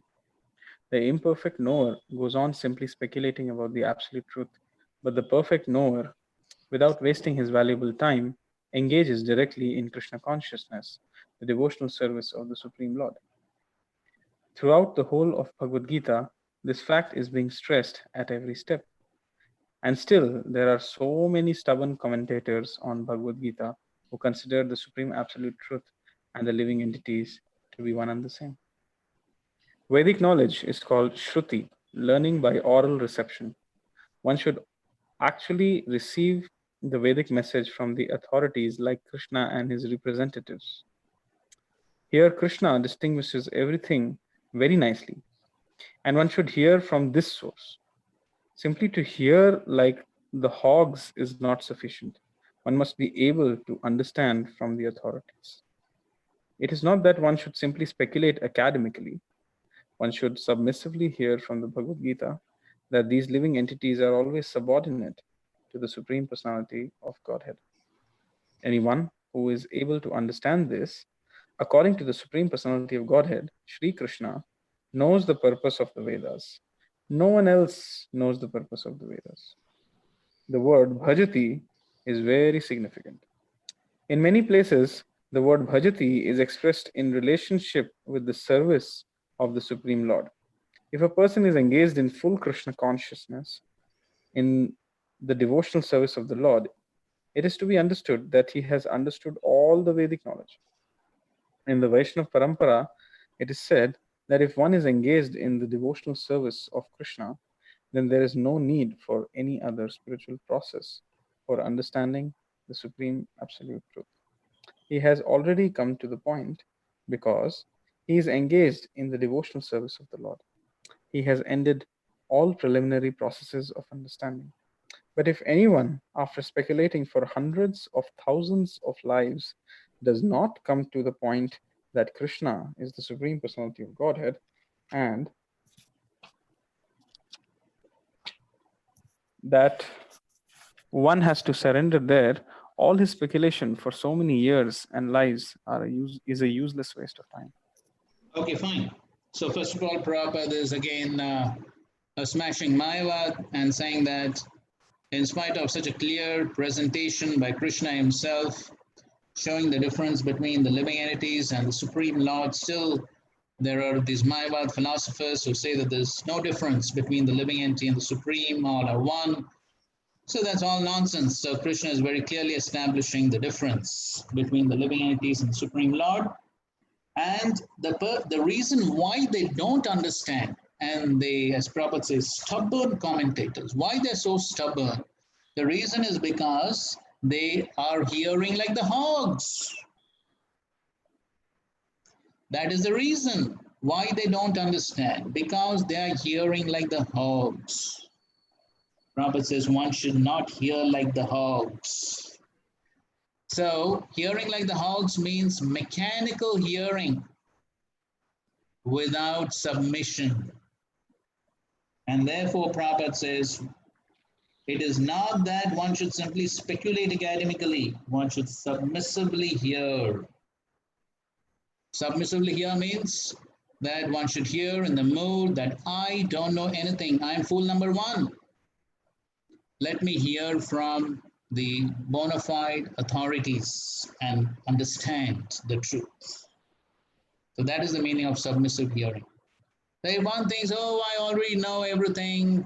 Let me see what these people are saying. So if that is the attitude, one will not learn much. Then one will continue to hold on to one's own misconceptions and one will not change. Therefore, Prabhupada very often gave the example of Sri Chaitanya Mahaprabhu himself, who presented himself as a fool in front of his spiritual master, or like Sanatana Goswami and Rupa Goswami, who also present themselves as fools in front of Sri Chaitanya Mahaprabhu. So that is the right mood to approach the spiritual authorities. And when one hears in that submissive mood, then one can understand the truth, one can realize the truth, and then one will not remain a stubborn fool. Then he can actually worship the Supreme Lord, bhajati. Right. So bhajati, as Prabhupada explains in other places also, the word bhajati, bhajan is only applied to the Supreme Lord. As far as worship of devatas or somebody else is concerned, the word worship can be used. Or some puja, yes, puja, that word can be used. But the word bhajati, or yes, bhajanti. So these words can be used only for the Supreme Lord, because only with the Supreme Lord the relationship is selfless, out of love. So then that is only possible when one has a proper understanding of the relationship of the jiva with the Supreme Lord. And then when it comes to devotional service, then it is understood that he has performed all other Vedic processes because he's come to the highest plan. Okay, so now if one performs devotional service, then what is the prayojan? That's described in the 20th verse. Iti guyyatamam shastram idam muktam mayanaga etad budva buddhiman syat kritakrityascha bharata. This is the most confidential part of the Vedic scriptures, O sinless one, and it is disclosed now by me. Whoever understands this will become wise. He'll become buddhiman, and his endeavors will know perfection. Okay, read the purport, please. Indu Mataji. Hare Krishna. The Lord clearly explains here that this is the substance of all revealed scriptures, and one should understand this as it is given by the Supreme Personality of Godhead. Thus, one will become intelligent and perfect in transcendental knowledge. In other words, by understanding this philosophy of the Supreme Personality of Godhead and engaging in his transcendental service, everyone can become freed from all contaminations of the modes of material nature. Devotional service is a process of spiritual understanding. Wherever devotional service exists, the material contamination cannot coexist. Devotional service to the Lord and the Lord Himself are one and the same because they are spiritual. Devotional service takes place within the internal energy of the Supreme Lord. The Lord is said to be the sun, and ignorance is called darkness. Where the sun is present, there is no question of darkness. Therefore, whenever devotional service is present under the proper guidance of a bona fide spiritual master, there is no question of ignorance. Everyone must take to this consciousness of Krishna and engage in devotional service to become intelligent and purified. Unless one comes to this position of understanding Krishna and engages in devotional service, however intelligent he may be in the estimation of some common man, he is not perfectly intelligent. The word anaga, by which Arjuna is addressed, is significant. Anaga, O sinless one, means that unless one is free from all sinful reactions, it is very difficult to understand Krishna. One has to become free from all contamination, all sinful activities, then he can understand. But devotional service is so pure and potent that once one is engaged in devotional service, he automatically comes to the stage of sinlessness. While one is performing devotional service in the association of pure devotees in full Krishna consciousness, there are certain things which require to be vanquished altogether. The most important thing one has to surmount is weakness of the heart. The first fall down is caused by the desire to lord it over material nature. Thus, one gives up the transcendental loving service of the Supreme Lord. The second weakness of the heart is that as one increases the propensity to lord it over material nature, he becomes attached to matter and the possession of matter. The problems of material existence are due to these weaknesses of the heart. In this chapter, the first 5 verses describe the process of freeing oneself from these weaknesses of heart And the rest of the chapter from the 6th verse through the end discusses Purushottama Yoga. Thus end the Bhakti Vedanta. Yes, thus in the Bhakti purports to the 15th chapter Srimad Bhagavad Gita, in the matter of Purushottam Yoga, the yoga of the Supreme Bliss. Okay, so Krishna is saying here, Iti Guyyatamam Shastram. So he's saying this is the most confidential part of the Vedic scriptures. So this knowledge about the relationship of the Jiva with the Supreme Lord and the performance of devotional service in order to establish the relationship. That is Guyyatamam, as Krishna has already said it in the 9th chapter. So this is the Guyyatamam Gyan. And if one knows this, then one can actually become Buddhiman. And Prabhupada is explaining how one can become Buddhiman. So by understanding this knowledge, then one practices devotional service, then the material contamination will be removed. And then the real knowledge can be realized by the mercy of the Lord, as we have discussed again in so many times. In the 10th chapter, Krishna is saying, Tesham satayuktanam bhajatam pritipurkam dadami buddhi yogam. And the next verse, Tesham evanukam partham. So all these verses Krishna has already spoken, how one cannot remain in ignorance when one takes to devotional service. By the mercy of the Lord, one comes to real knowledge. And so he cannot be in ignorance. Krishna Surya Sam, Maya Andhakar Jaha Krishna Taha Nahi Mayara Adhikar. So that's how one can become really Buddhiman and free from all sinful activities, Anaga. And Prabhupada is finally summarizing in the last paragraph that the cause for material existence, he's summarizing in these two weaknesses of the heart. And that is the desire to lord it over material nature and then the material attachment. So these are the main causes of material existence. And so the first 5 verses, Krishna is describing how by the process of surrender, one can become free of these weaknesses of the heart and one can become free from material existence. And then achieve the Purushottama, the Supreme Personality of Godhead.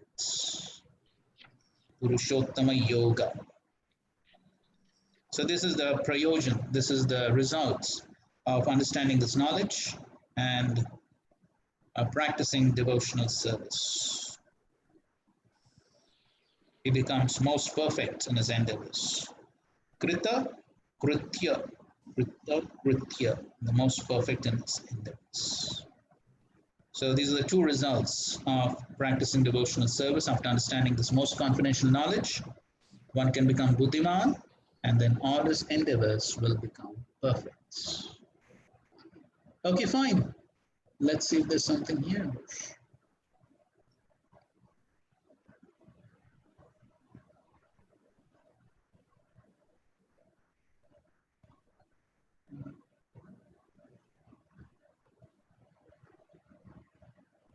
Fine, that's it. Okay, so we have about 10 minutes for any questions. Oh, yes, Roji, we have around 11 questions so far. Okay, let's see. It starts with Siddharth Subudhi Prabhu, asked at 7:40 a.m. Please explain minute independence of living entity.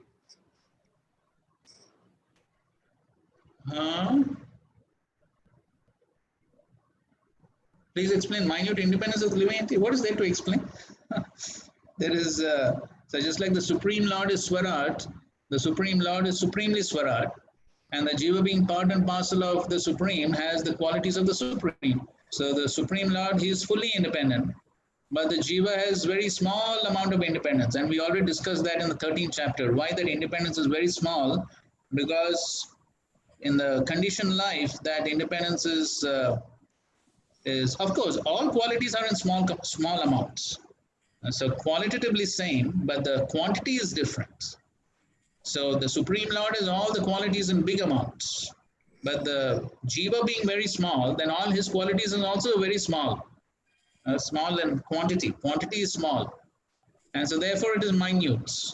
And so because it is minute, so then we have already discussed how that independence is in the material existence fully controlled by the 3 modes. So there's hardly any independence in the material worlds. But yet the independence is there.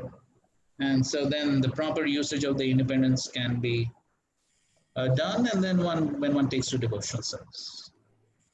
Otherwise, we discussed in material existence hardly any independence. Because even the only independence which the jiva has is to desire. And even the ability to desire is controlled by the modes in the material world. So that's how practically no independence. We already discussed that. All right. Yes, Prabhu. Okay. Can you please elaborate reviving the spiritual body? Yes. Spiritual body. So yes, we have spiritual senses, the spirit soul. The spirit soul has all spiritual senses. It's only because the spirit soul has senses, therefore we have material senses. Because the body is a covering on the spirit soul. So Prabhupada gives the example, just like a gloves or a dress. So you have a dress, a shirt, or a pant. So you have sleeves, you have hands and legs. Why the dress has hands and legs? Because you have hands and legs. Because the person has hands and legs. So similarly, the material body has a certain shape. Why? Because the soul has all these senses. So the spirit soul has a form, and the spirit soul has all these senses. Only thing is, in the conditioned life, in the material conditioned life, everything is covered over in a seed form, and everything becomes manifest in the spiritual world. All right?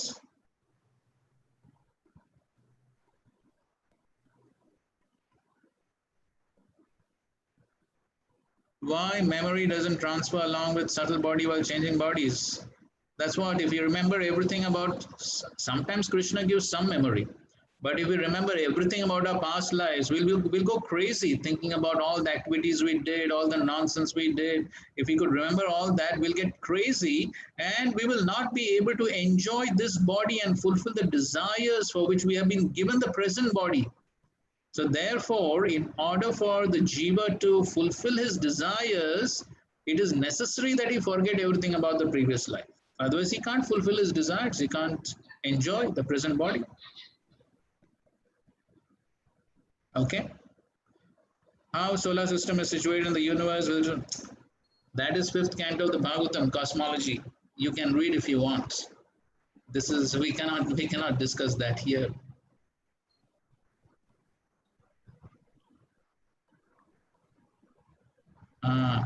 What's that? Body is destroyed first, or soul leaves the body first? Yes, first the soul leaves. When the soul leaves, then the body is said to be dead. That's the first thing. Then only the body is said to be dead. Okay. So they may say heart attack. Prabhupada says that. They say heart attack. But what is heart attack? Basically, it is soul leaving the body. Okay. Krishna creates, stays, Krishna digests. So even in this material world, Krishna is the enjoyer. We're just thinking that we are enjoying. Yes, that's correct. So yes, Krishna is the ultimate enjoyer. That is true. So we are also trying to enjoy. But even for our so-called enjoyment, we're dependent on the Supreme Lord. But then when we are in line with the Supreme Lord, then the jiva also enjoys. Okay. How do we correlate Krishna giving the memory and observation that by reading something again and again, by repeat practice, able to, would the understanding be correct that ultimately Krishna might be giving the inspiration? Yes, ultimately, yes, Krishna is doing all that based upon one's previous karma, previous activities. Krishna makes somebody remember fast, somebody has better memory, somebody has low memory. So all that is based upon one's previous karma, previous desires, then accordingly different bodies. And so different abilities, different skills, all that is happening. Jivas come from the spiritual world, then how they're infallible? Yes, infallible means they never forget the Supreme Lord. So some of them never forget. So they are called Nitya Mukta. So there's Nitya Baddha and Nitya Mukta. So the Nitya Muktas, they never forget the Supreme Lord. So even if they come into the material world by Krishna's plan, by Krishna's will, then even in this world, they may perform a leela, pastime, as if they are ordinary people, but actually they never forget the Supreme Lord. Even when Srila Prabhupada was asked by a newspaper reporter, when was the first time that you remembered Krishna or something like that? Prabhupada said around 4 years or something like that. So these are Nitya Muktas, they never forget the Supreme Lord. Hare Krishna Prabhu, but this is but all the jivas is, is came from the spiritual world only, right? Then the spiritual world, whosoever is there, they can fall down to the material Now world. that question we have already answered. We have already answered that question. Why some people forget and they come to the material world? Why it happened, how it happened, we don't know. Krishna knows. No, I understand, Prabhu. That then in that context, it is fallible, right? Then how you are saying Yes, this in fall?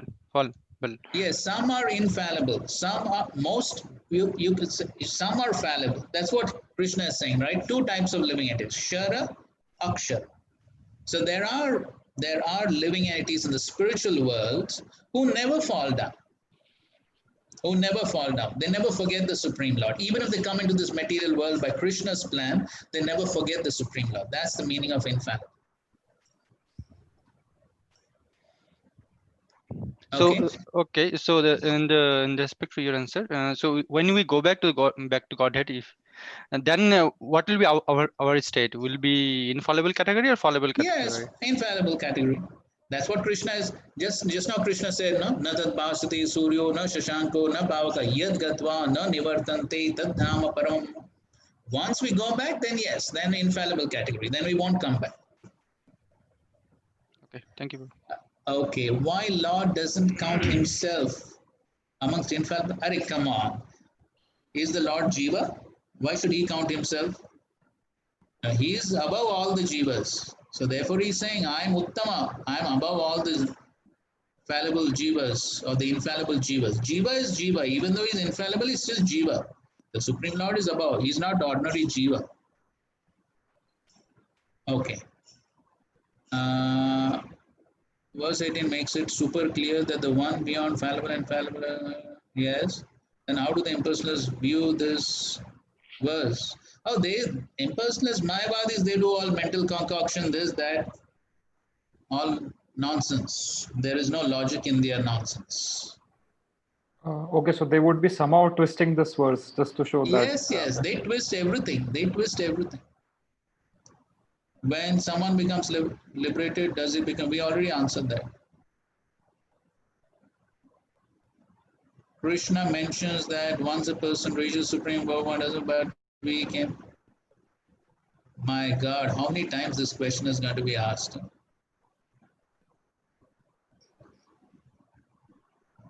Creation, maintenance, and annihilation, everything is done by the Supreme Lord. Here in Bhagavad Gita, Lord is saying, I'm doing, and not that by his agent.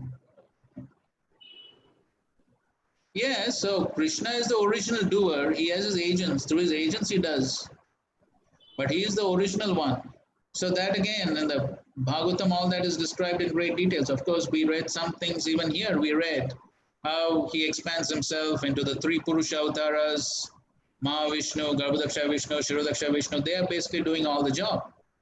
So, but he is the one. From him, he is Govindam Adi Purusham. He is the original. From him, everyone else expands, and then they're doing different duties, different activities. But he's the source of all these incarnations. So therefore, he's the one who's doing. Is Pradhan different? Yes, Pradhan is inactive state. When it's activated by the glance of Mahavishnu, it is called Mata. That's it. There's one last question, Puji. How Lord right. gives gives opportunity for people in other religious system. Yes, other religious systems, they are influenced by the modes. So based upon the influence of the modes, then different people are allowed to worship different personalities. So this we'll discuss again in the 17th chapter. Krishna discusses these points in the 17th chapter. Why different people worship different personalities. This is all because of the influence of the modes. Then they worship different personalities. Okay, fine. Yes, Puji. Okay, so time is also up and the questions are also finished. Very nice. Okay, so thank you all very much for your kind attention. We'll begin the 16th chapter tomorrow. If you do have some time, you can read and come. So we'll begin the 16th chapter tomorrow. Thank you very much. Srila Prabhupada ki jai. Srimad Bhagavad Gita ki jai. Samved Gaur Bhakta Vrinda ki jai. Hare Krishna. Hare Krishna. Thank you, Prabhuji. Thank you, Prabhuji. Thank you very much, all of you, Thank for you, Prabhuji. sparing your time. Hare Krishna. Thank you, Prabhuji. Hare Krishna. Thank you, Prabhuji. Dandavat Pranam. Hare Krishna. Dandavat Pranam.